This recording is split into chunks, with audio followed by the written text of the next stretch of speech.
안녕하세요. 오늘의 데일리 뉴스레터에 오신 것을 환영합니다. 1. TSMC에 큰 문제가 있다. 2. 기시다가 소송을 제기했다. 3. 결과가 상상대로 되지 않는다. 한번 진실을 알아봅시다. 투자의 규제 워런 버핏 버크셔의 서해인은 무려 5조 원 규모의 TSMC 주식을 매입했다가 지난해 TSMC 지분의 86%를 매각한다고 발표했습니다. 시장은 깜짝 놀랐습니다.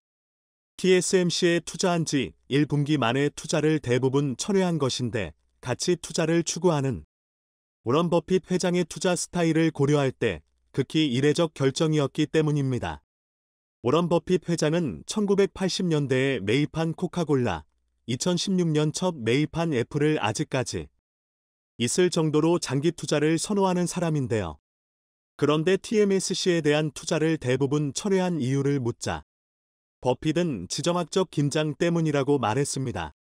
버핏의 이야기는 지금의 TSMC를 있게 해준 생산라인 대부분은 중국과 대만에 위치해 있는데 두 지역 모두 안정적이지 않다는 겁니다.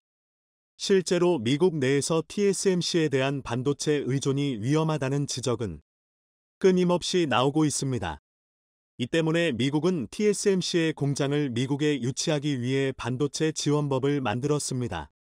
하지만 TSMC는 미국의 반도체 지원법에 적극적으로 반기를 들어왔습니다. 어느 정도 미국의 보조를 맞추면서 시간을 끈 뒤 해결책을 만들어내는 삼성, SK와는 분명 다른 행보였는데요. 그 이유가 얼마 전 공개됐습니다. 최근 미국 반도체 지원법에 따른 생산보조금 영향으로 삼성전자와 SK하이닉스보다 TSMC의 타격이 더 클 것이란 관측이 제기됐습니다. TSMC 입장에서 미국의 반도체 지원법은 도저히 감당할 수 없을 정도로 치명적이라는 이야기인 것이죠. 실제로 대만 시장조사 업체 트렌드포스는 미국 반도체 지원법의 영향을 가장 크게 받는 기업이 TSMC가 될 것이라고 지목했는데요. 미국 상무부가 보조금 수혜 기업에게 향후 10년간 우려국 투자 금지를 담은 방어막 조항을 적용하면서 TSMC의 중국 내 생산시설 확장이 불가능해졌기 때문입니다. 삼성전자와 SK하이닉스의 경우 미국이 제한을 둔 한계선인 128단 낸드 플래시 공정에 초점을 맞춰 중국 내 생산시설을 운영하고 있습니다. 쉽게 말해 삼성은 미국으로부터 칩스법 유예기간을 받았지만 TSMC는 받지 못한 것입니다. TSMC는 지난해부터 중국 난징에서 28나노미터 공정설비 확대를 추진하고 있습니다. 하지만 TSMC가 애리조나 공장 건설로 미국 보조금을 받는다면 중국 공장은 10년간 추가 생산 확장과 판매 제한을 적용받게 됩니다. 결국 지금 당장 TSMC는 중국에서 생산이 불가능해진 겁니다. 당장을 상반기 수주한 주문건부터 대만 지역 파운드리로 생산을 이전하고 있는데요. 워런 버핏 버크셔에서의 회장이 TSMC 주식 대부분을 매각한 것도 이런 지정학적 리스크에서 기인했다는 진단입니다. TSMC 입장에서 수율도 좋지 않은데 중국 생산 라인은 중단됐고 대만의 신공장 건립도 쉽지 않은 상황. 결국 이 손해를 메꾸기 위해 선거를 코앞에 둔 바이든 대통령에게 비수를 꽂는 결단을 내리게 됩니다. 반도체 파운드리 1위 대만 TSMC가 미국산 반도체의 가격을 최대 30% 인상할 수 있다는 전망이 나온 겁니다. 대만 언론들은 TSMC에서 2024년 하반기 양산에 들어갈 예정인 미국 애리조나 공장, 일본 구마모토 공장의 생산을 두고 고객사와 협상을 시작했고 최대 30%의 가격 인상을 고려하고 있다고 보도했습니다. 결국 TSMC는 목표 마진율 53%를 유지하기 위해 미국과 일본 공장에서 발생한 비용 증가를 고객사에 전가할 가능성이 높아졌습니다. 그런데 TSMC의 이 같은 발표에 당혹감을 감추지 못하지 인물은 바이든 외에 한 명이 더 있습니다. 바로 기시다 일본 총리입니다. TSMC는 미국에서 생산된 반도체의 가격을 30%나 인상시키면서 슬며시 일본 구마모토 공장에서 생산된 반도체까지 15%나 인상시켜 버렸습니다. TSMC의 가격 인상을 두고 미국과 일본의 입장은 완전히 다릅니다. 미국은 법안으로 압박하고 괴롭혔지만 일본은 천문학적인 지원금을 주며 TSMC 일본 공장을 지원했습니다. 그런데 미국과 마찬가지로 일본 공장에서도 가격 인상 카드를 꺼낸 겁니다. 그간 TSMC 일본 공장을 위해 천문학적인 지원금을 쏟아부은 일본 입장에서는 기가 막힐 노릇입니다. 미국 때문에 입게 된 손해, 지정학적 위치 때문에 받게 되는 리스크를 일본 공장에서 책임지는 꼴이 됐으니 말입니다. 결국 일본은 천문학적인 세금만 쓰고 대만의 반도체 속국이 되어버렸습니다. 일본 입장에서 이번 발표는 치명적입니다. 반도체 공급망에 혼쭐이 난 일본 자동차 업체들은 앞다퉈 TSMC와 협력을 추진했습니다.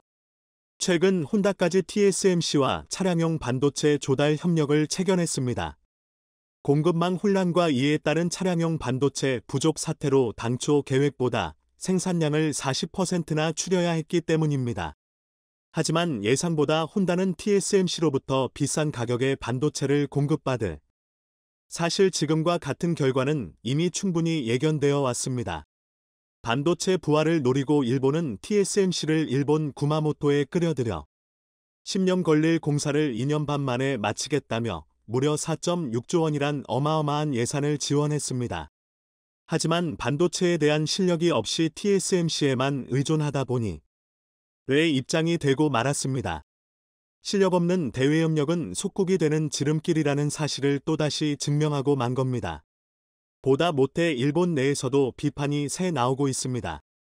심지어 전 경제산업성의 고위 간부는 이제 일본은 한국과 최첨단 경쟁조차 불가능한 꼬락선이다 되고 말았다고 개탄했습니다.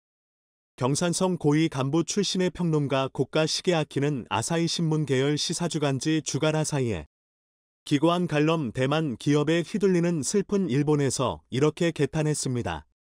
1988년 세계 반도체 시장의 50% 이상을 차지했던 일본의 점유율은 이제 10%에도 못 미치는 지경이 됐다. 기술적으로 대만, 한국, 미국 기업을 상대로 최첨단 경쟁에 뛰어드는 것조차 불가능한 꼬락서니가 되었다. 그러면서 일본인들이 애써 숨기려고 했던 치부에 직격탄을 날렸습니다. TSMC가 10년 전 기술인 20나노 공정의 생산 설비를 구마모토에 지으면서 세계 최첨단 공장이라고 말하는데도 일본은 이에 감지덕지해야 하는 꼴이라고 탄식한 겁니다. 그러면서 고가 시게아키는 이렇게 말했습니다. 일본은 한국에 대한 수출 규제를 강화하면서 일본산 반도체 소재의 삼성전자 수출을 방해했다. 욕된 정책으로 인해 이제 와서 삼성의 반도체 관련 부탁을 할 수가 없게 됐고 결과적으로 TSMC 한 곳만 의존하게 돼 큰 약점을 잡혔다. 일본은 앞으로도 TSMC의 무리한 요구에 시달릴 것이며 그때마다 큰 곤욕을 치르게 될 것이다. 2019년 아베 전 정권 시절 단행했던 일본 경제산업성의 한국에 대한 수출 규제가 사실은 일본의 패착이었다는 걸 전 경제산업성 관료가 따끔하게 지적한 것인데요. 아니나 다를까 일본은 TSMC에 엄청난 지원금을 퍼줬지만 돌아온 건 15% 가격 인상 청구서였습니다. 하지만 이보다 더 일본이 비참한 건 지금 일본에는 최첨단 반도체 공장을 지어도 이를 활용할 수 있는 첨단 기업이 거의 없다는 점입니다. TSMC 공장을 유치하기에 앞서 전자, 자동차 산업의 업그레이드가 선행됐어야 하는데 현재 그런 종합적인 안목을 가진 관료가 없는 것, 이게 바로 일본의 근본적인 문제입니다. 세금을 그렇게 쏟아부으면서 TSMC에게 매달릴 수밖에 없는 일본의 굴욕적인 입장과 이렇게 대만 기업에게 휘둘리는 입장이 됐으면서도 전자와 자동차 산업에 대한 종합적 계획이 없는 일본 반도체 부활의 결론은 불 보듯 뻔하다고 할 수 있습니다. 글로벌 산업의 성장 엔진으로 자리매김한 대한민국과 달리 과거의 영광에 사로잡혀 정신 못 차리는 일본은 한국을 금방 따라잡을 수 있다며 호언장담하는 모습을 보여왔는데요. 그러나 최근 그 자만심이 처참하게 박살나는 일이 벌어졌습니다. 한국을 따라잡겠다고 선언한 일본 기업이 파산을 선언해 버린 것입니다. 한국에 밀리는 현실을 부정하던 일본으로서는 최악의 상황에 몰린 것인데요. 일본의 현실과 승승장구하고 있는 한국의 모습에 대해 지금부터 자세하게 알아보도록 하겠습니다. 자신만만하던 일본의 성장 동력이 점점 꺼지고 있습니다. 일본 디스플레이 산업의 마지막 자존심이라 불리던 JOLED가 마침내 파산 절차에 돌입한 것인데요. 니혼게이자이 신문에 따르면 JOLED의 누적 부채 규모는 337억 엔 수준으로 한화 3,350억 원에 달합니다. JOLED는 직원 전체를 해고하고 기술이나 자산은 JDI에 넘기겠다고 밝히며 최종적으로 패배를 선언하게 되었습니다. 심지어 JOLED는 자사 부채 규모가 너무 큰 상황이다. 사업 철수에 필요한 재원을 마련하는 것조차 어렵다고 말할 정도로 처참하게 몰락한 상황입니다. JOLED 7가 만들어지게 된 계기는 바로 한국이었는데요. 자사 디스플레이 시장이 점점 위축되고 일본이 세계 시장에서 밀리자 이를 따라잡기 위해 부랴부랴 만든 기업이 JOLED였습니다. 유기발광 다이오드 OLED에서 삼성과 LG가 놀라운 성과를 거두고 세계 시장의 표준이 LCD에서 OLED로 넘어가는 것을 방치하던 일본은 뒤늦게 이를 따라잡겠다고 나선 것인데요. 사실 일본은 디스플레이 시장에서 1위 자리를 유지하던 국가였습니다. 1970년대 샤프를 비롯한 일본 IT 기업들이 LCD 사업의 성과를 보이며 세계 시장의 표준을 장악한 뒤로 LCD를 통해 디스플레이 산업에서 엄청난 수익을 거두었죠.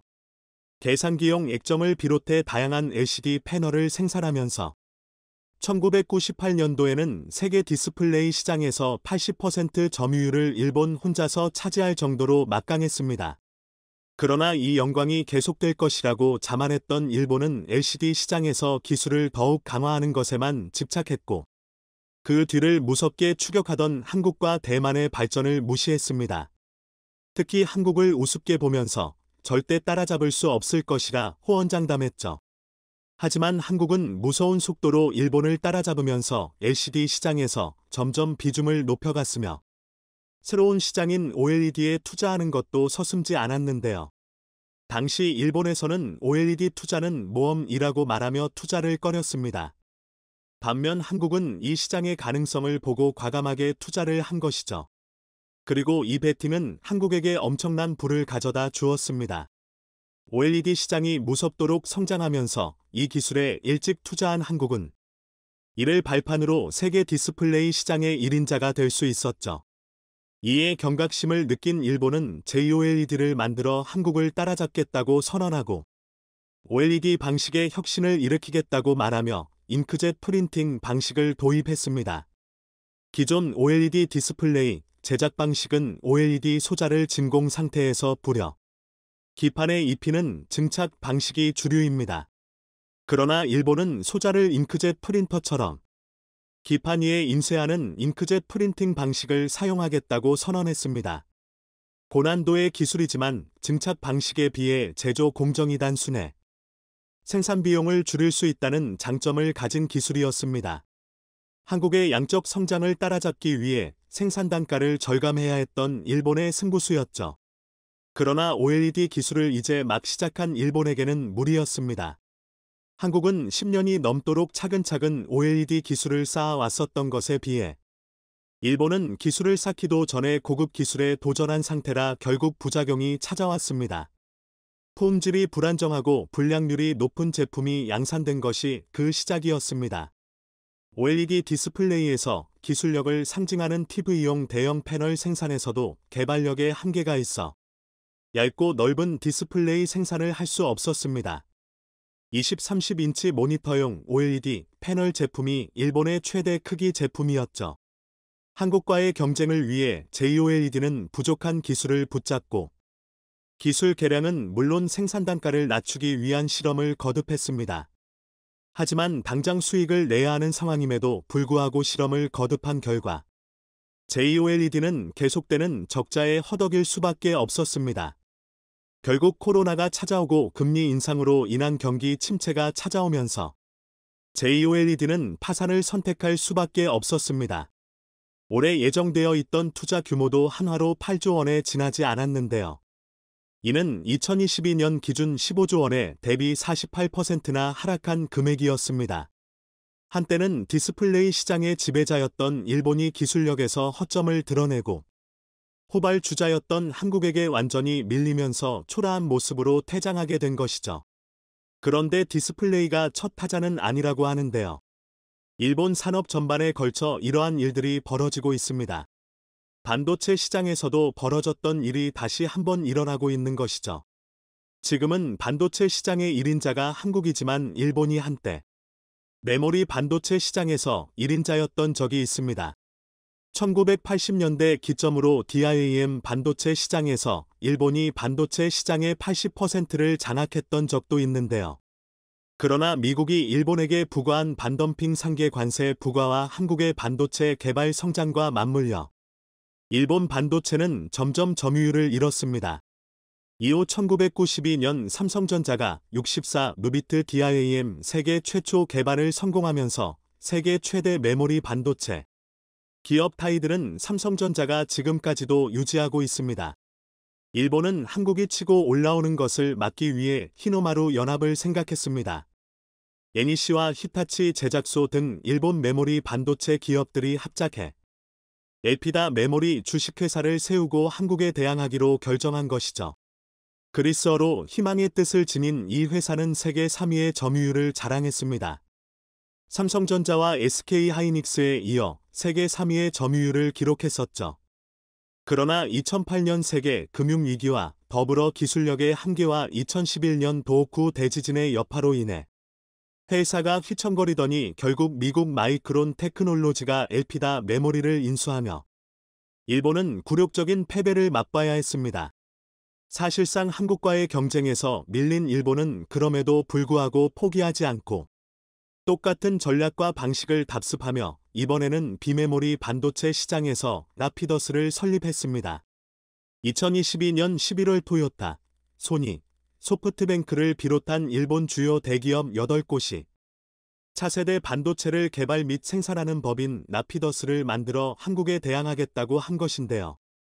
각 기업들이 70억 엔을 투자하고 일본 정부도 700억 엔을 투자하며 일본의 사활을 건 기업이 생겨난 것이죠.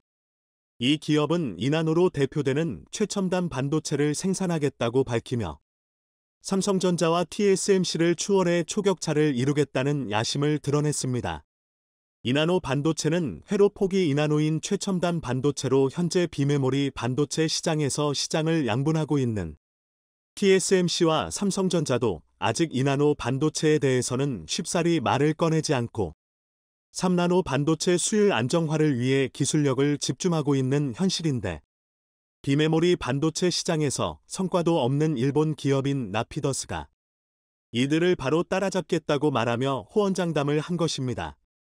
현재 이들이 계산했을 때 후발주자인 라피더스가 필요한 예산의 규모는 약 5조 엔으로 한화로 환산하면 47조 원에 달하는 엄청난 금액이 투입되어야 합니다. 이들이 후발주자임에도 불구하고 기술력에서 자신감을 드러낸 이유는 바로 미국 IBM의 존재 때문인데요. IBM과 라피더스는 첨단 반도체 공동 연구에 손을 잡고 IBM은 기술자 육성과 판매처 개척에 도움을 주겠다고 언론을 통해 밝혔던 적이 있습니다. 미국의 힘을 받아 일본 반도체의 영광을 재현하겠다는 것인데요. 그러나 생산과 기술에 있어 IBM의 도움을 받는다고 하지만 삼성전자와 TSMC에 비해 현재 기술력에 있어 압도적인 격차가 존재합니다. 또한 일본이 설사 이나노 공정 기술을 개발해 반도체를 생산한다고 해도 이를 수출할 수 있으려면 이에 필요한 인프라와 양산 과정을 거치는 것이 필수입니다. 현재 기술 개발에도 엄청난 재원이 소모되는 가운데 양산까지 가려면 시간과 돈이 더 들어가야 한다는 것이죠. 앞선 사례들과 마찬가지로 일본의 히노마루 연합은 실패의 길을 걷는 것이 확정된 상황인데요. 이뿐만 아니라 자동차 산업에서도 일본의 위기가 계속되고 있습니다. 과거 일본 자동차 하면 우수한 품질과 기술로 주목받았던 시절이 있었는데요. 그러나 지금 2023년 기준으로 일본 대표 기업인 도요타는 GM의 미국 시장 1위를 뺏겼고 혼다와 닛산 역시 2021년 판매량이 40%나 감소하는 수모를 겪었습니다. 10년 이상 글로벌 자동차 업계를 주도한 일본의 위상이 추락하게 된 것이죠. 일본이 꺾인 이유는 바로 전기차 브랜드의 부재가 큰 영향입니다. 과거의 영광에 집착한 일본은 내연 기관에 몰두해 있었고 전기차 생산과 기술 개발에 적극적으로 나서지 않았습니다. 반면 다른 기업들은 전기차 개발에 뛰어들었고 이게 시장에 반영된 것이죠. 코로나로 인해 공급망 충격을 겪은 일본은 현 체제를 바꾸지 않고 과거의 방식을 답습해 성장해서 점점 밀리는 모습을 보였습니다.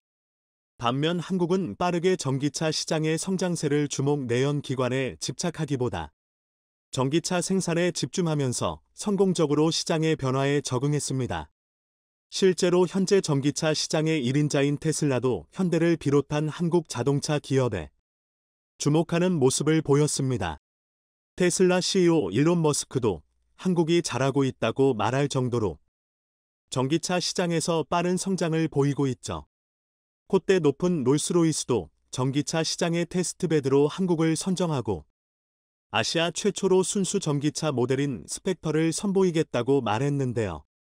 롤스로이스 CEO가 인터뷰를 통해 한국 시장의 성공은 세계 시장의 성공이라 할 수 있다며 한국 시장의 잠재력에 주목하고 있다고 말할 정도였습니다. 변화에 빠르게 적용하고 이를 기반으로 성장하는 한국과 달리 과거의 방식을 따라 새로운 것을 추구하지 않는 일본의 몰락은 어쩌면 당연한 일일지도 모르겠습니다. 백대 78 미국 반도체 산업협회가 미국과 아시아, 한국, 대만의 첨단 시스템 반도체 공장을 짓고 10년간 운영했을 때 드는 총 비용을 비교한 숫자입니다. 이국에서 드는 비용을 100원이라고 봤을 때 한국, 대만은 78원이 든다는 것입니다. 같은 기준으로 중국은 63원의 비용이 드는 것으로 분석했습니다. 이는 미 반도체 업계를 대변하는 미국 반도체 산업협회가 보스턴 컨설팅 그룹과 지난 2021년 불확실한 시대의 글로벌 반도체 공급망 강화라는 제목으로 자체 경쟁력을 분석한 보고서에 담긴 내용으로 첨단 반도체 공장을 미국에 짓고 10년간 운영하는 것이 한국보다 약 29% 비싸다는 것입니다. 미 반도체 산업협회는 그 이유로 부족한 정부 보조금과 건설비 인건비, 전기 수도요금 등 상대적으로 비싼 각종 비용을 꼽았습니다. 미국 정부가 반도체 법을 만들어 반도체 제조시설 보조금 390억 달러를 비롯해 총 520억 달러 약 68조 원을 지원하겠다고 나선 것도 이런 약점을 보완하기 위해서였습니다. 하지만 미국 정부가 보조금 신청 조건으로 반도체 시설 접근 허용 예상 초과 이익 공유 등 까다로운 조항을 내걸고 있는 데다 최근 인플레이션으로 반도체 공장 인건비, 건설비가 더 치솟고 있어 미국에 지으면 지을수록 오히려 손해가 더 커지는 구조라는 지적이 등장했습니다. 반면 한국은 정부가 과감하게 수도권 규제를 풀어 경기도 용인의 세계 최대 규모의 첨단 시스템 반도체 클러스터를 짓겠다고 발표했고 이튿날엔 여야가 대기업의 반도체 시설 투자 세액 공제를 155%까지 상향하는 데 합의하는 등 기존 약점들을 빠르게 보완해 나가고 있다는 소식도 함께 전해졌는데요. 반도체 업계에선 반도체 공급망을 구축하겠다는 이국의 투자 매력도가 현실적으로 크게 떨어진 상황에서 과연 미국에 갈 필요가 있느냐, 미국 생산기지 구축 계획을 재검토해야 한다는 목소리가 커지고 있습니다. 미 정부의 까다로운 반도체 보조금 조건과 인플레이션 탓에 눈덩이처럼 불어나는 공장 건설, 비용 반도체 보조금 상향 등 국내 투자 요건 개선, 국내 반도체 업계에서 미 투자 회의론이 빠르게 부상하는 것은 이 세 조건이 복합적으로 작용하고 있기 때문입니다. 그간 한국 반도체 기업들 2030%가량 높은 건설 운영비에도 불구하고 이국에 공장을 지었던 가장 큰 이유는 건설 속도와 고객 요구였습니다. 반도체 업계는 단 6개월만 투자가 늦어도 수조 원의 손해를 볼 만큼 적기 투자와 건설이 생명입니다.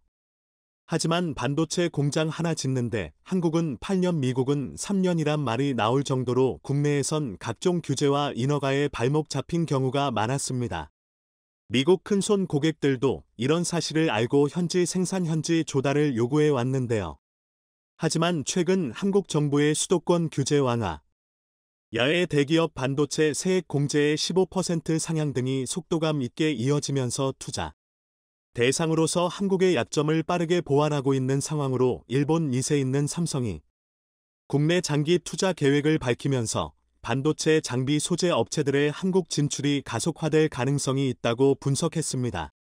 최근 미국의 반도체 공장 건설비는 빠르게 상승하고 있는 것으로 나타났습니다.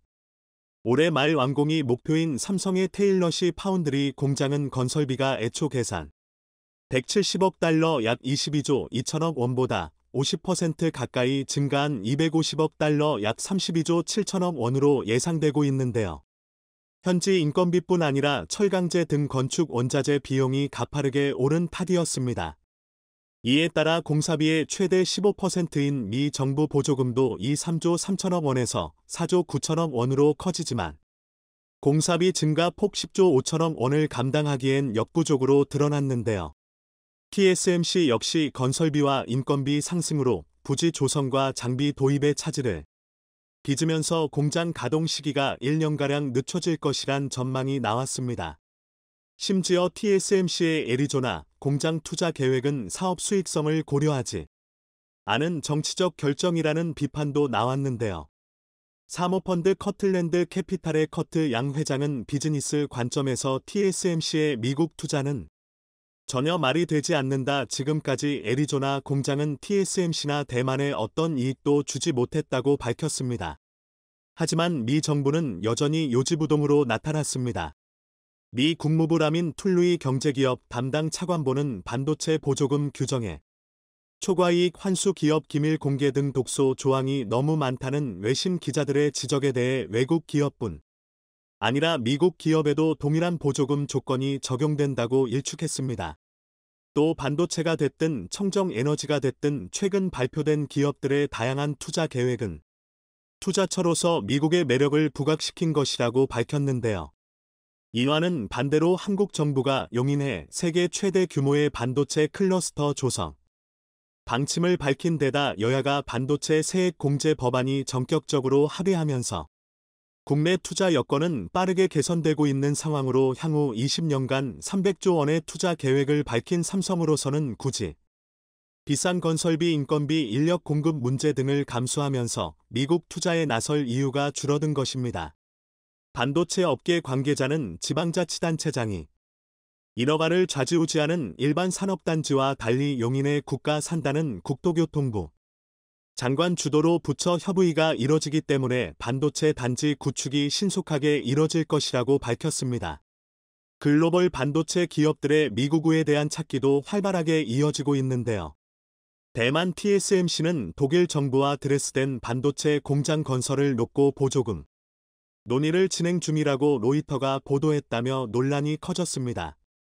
삼성전자 역시 미 투자 전략을 재검토할 것이란 전망이 나왔습니다. 삼성전자는 앞으로 20년간 텍사스주에 250조 원을 투자해 반도체 공장 11개를 짓겠다는 중장기 계획을 지난해 주 정부에 제출한 바 있었습니다. 삼성 사정을 잘 아는 반도체 업계 관계자는 국내 반도체 투자 여건이 개선되고 있어 기존에 세워뒀던 미국 투자 계획을 재검토해 볼 여지가 충분한 상황이라고 설명했는데요. 삼성전자의 비메모리 분야 1위 도전은 4년 전부터 시작됐습니다. 이재용 삼성전자 회장은 2019년 4월 당시 부회장 신분으로 시스템 반도체 비전 선포식에 참석해 직접 비전 2030 계획을 발표했습니다.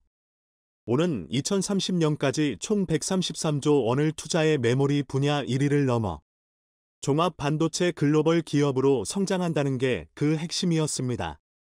그로부터 2년 후였습니다. 삼성전자는 기존 계획의 38조 원을 더해 투자 규모를 총 171조 원으로 확대했습니다. 그리고 다시 2년여 만에 또 한 번 투자 계획을 내놓은 것입니다. 삼성전자는 국내 첨단 시스템 반도체 클러스터 조성 계획을 발표했습니다. 부지는 경기도 용인시 남사읍 일대 710만 제곱미터 규모 215만 평으로 확정했습니다. 이곳에 오는 2042년까지 삼성 제조 공장 5개를 세우기로 했습니다. 이를 위해 300조 원을 투자할 방침이라고 밝혀 화제가 되기도 했는데요. 향후 국내외 우수한 소부장 소재 부품 장비 및 페니스 반도체, 설계업체 등 150곳이 들어설 것으로 삼성전자는 기대하고 있다며 업계의 관심도 쏠렸습니다. 완공 시 세계 최대 규모를 자랑하는 데다 삼성전자의 파운드리 생산 능력이 세계 1위인 대만의 TSMC에 버금가기 때문입니다.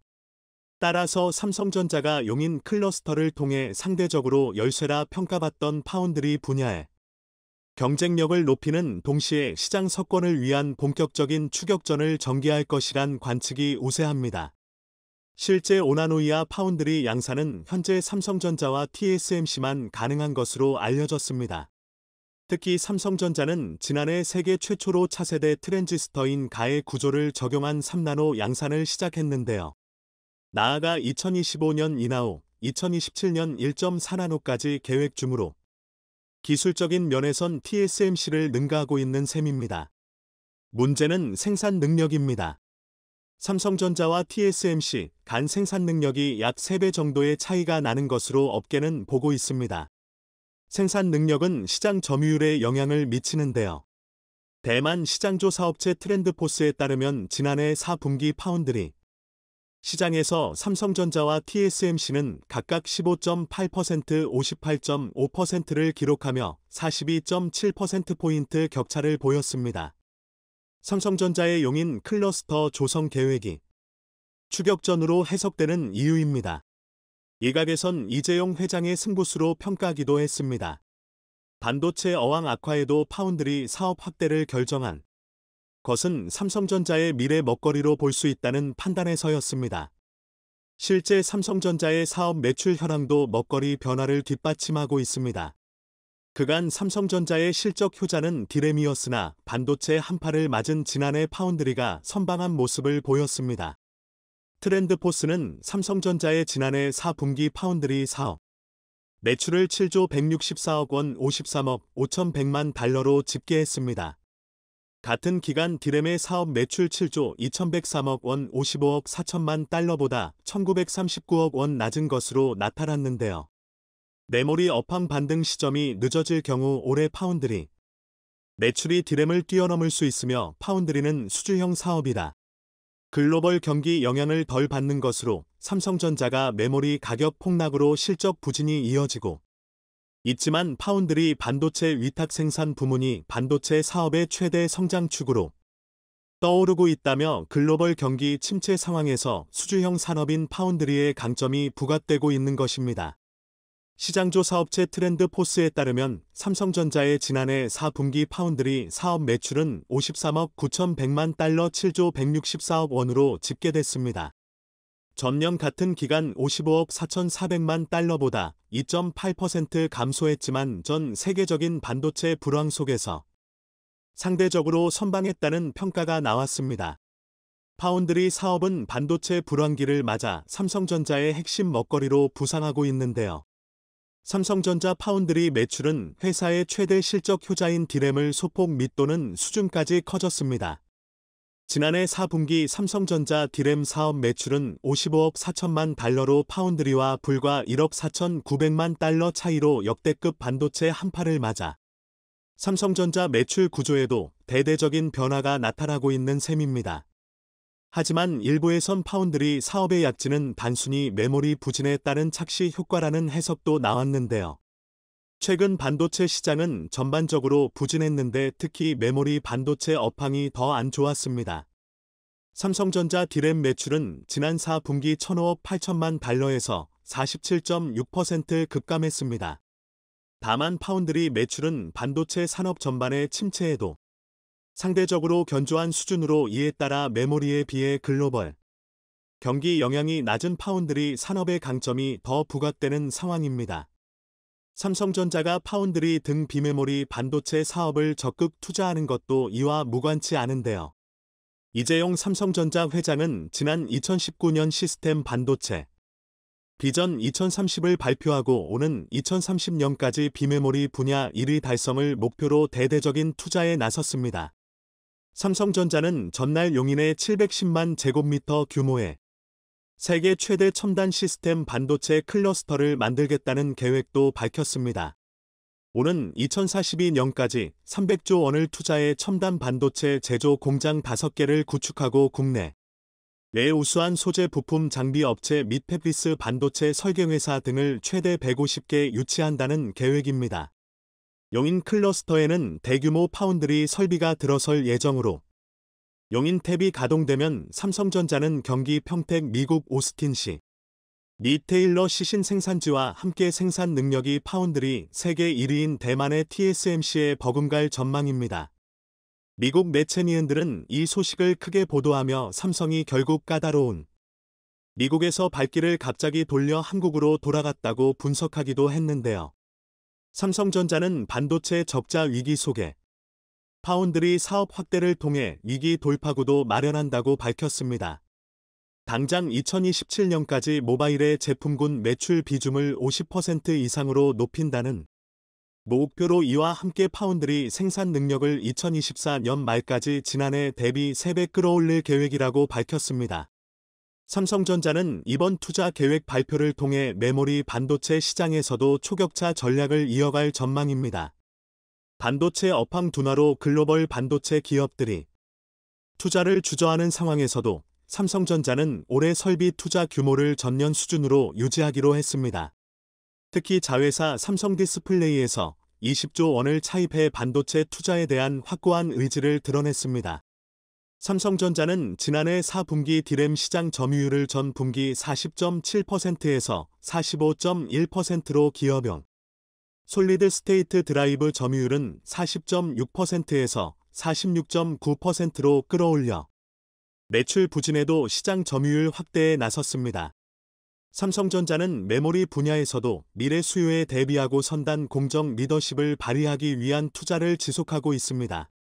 특히 챗GPT 등 생성형 인공지능, 자율주행 시스템 등 인공지능 기반의 반도체 관련 기술에 투자가 집중될 전망입니다. 이를 통해 메모리뿐 아니라 팹리스와 파운더리를 아우르는 종합 반도체 기업으로 기술 초격차를 더욱 공고히 할 방침인데요. 세계 굴지의 초거대 기업 삼성이 미국으로 갈 줄 알았지만 결국 한국을 최대 생산지로 택하면서 상황이 급변하고 있는 상황입니다.